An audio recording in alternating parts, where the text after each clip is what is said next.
اگر امام سکتہ نہ کرے تو مقتدی سورہ فاتحہ امام کے پیچھے کیسے پڑھے؟ جب آیت پڑھی جاتی ہے اس آیت کے ساتھ آیت پڑھی جائے گی. سکتہ ہو تو جب امام رکتا ہے ولضالین کے بعد تو وہاں پڑھی جا سکتی ہے. اگلا سوال یہ ہے کہ کیا سورہ فاتحہ سن لینا کافی ہے؟ میرے بھائی اگر یہ سن لینا کافی ہوتا تو محمد رسول اللہ صلی اللہ علیہ وسلم کی ذات کبھی یہ برڈن نہ ڈالتے. آپ نے کہا تھا لولا ان اشک علی امتی لامرتہم بالسواک، اگر میری امت پہ یہ بات مشکل یا مشقت والی نہ ہوتی میں امت کو کہہ دیتا. کیا کہتا؟ کہ وہ مسواک کریں ہر نماز ہر وضو کے ساتھ، لیکن مشکل ہے میں اس وجہ سے یہ نہیں کہہ رہا. تو نبی کبھی مشکل نہیں امت پہ ڈالتے، جو فرض ہوتا ہے وہی. آپ نے کہا تھا لا صلاۃ لمن لم یقرأ بفاتحۃ الکتاب، جس نے فاتحہ نہیں پڑھی ہے اس کی نماز نہیں ہوئی ہے، نہیں ہوئی ہے. باقی جس روایت کو لا کر کے یہ دیا جاتا ہے کہ جی امام کی نماز، تو پھر امام نے نماز پڑھ لی، آپ کیا کر رہے ہیں پیچھے؟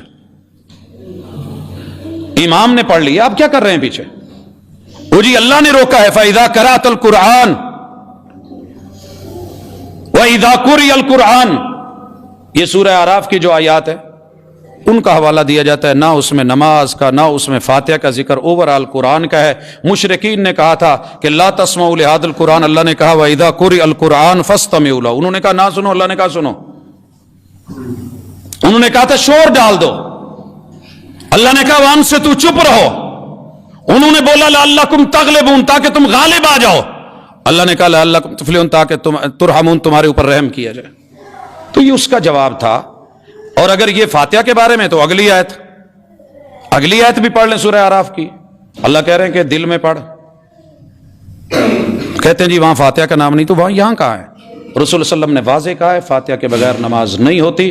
میرے دوست تھے، احباب تھے، ملنے والے، اسی پہ بحث ہوئی، حتیٰ کہ چائے پہ تشریف لائے. چائے ماشاءاللہ عصر کے بعد کا ٹائم تھا، بڑی بھرپور چائے دی گئی، بڑے بڑے مٹکے اور مگے جو ہیں وہ رکھے گئے.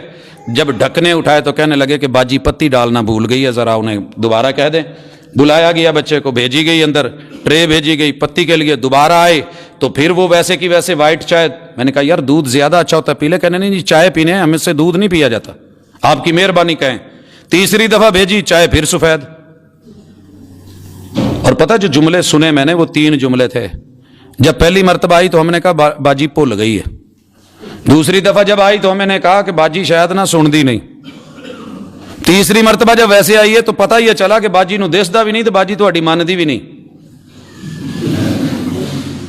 میں نے کہا جی آپ مہمان ہیں جو کہہ سکتے ہیں، میزبان ہوں میں کیا کہوں.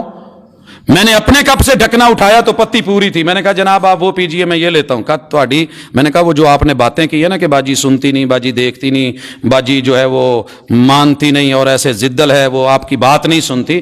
میں نے کہا ہاں جو کہا ہے وہ سنا ہے، لیکن یہ دیکھیے میں پی رہا ہوں تو آپ نے پی لی. ادھر ہے نا، کوئی ضروری تو نہیں پتی چائے کے لیے. کہنے لگا جی پتی نہ ہوئے تو چاہ کا دی. میں کہ سونے ہو جی فاتحہ نہ ہوئے تو نماز کا دی. آقا نے بولا ہے یہ میں پی رہا ہوں آپ کو مل جائے گی، آپ پئیں یا نہ پئیں، میں پی رہا ہوں نا آپ کو پہنچ جائے گی. وہ آپ نے پی، ہم نے کب پی؟ ہمارا تو نام بدنام کیا ہے ہم نے. امام نے پڑھی تو سب کی ہو گئی، چاہے میں نے پی تو باقی رہ گئے. اللہ سے ڈریں کچھ. ایسے ہی اپنی ضد اور انا پہ ہم اڑے ہوئے ہیں. رسول صلی اللہ علیہ وسلم نے کہہ دیا نہیں ہوتا.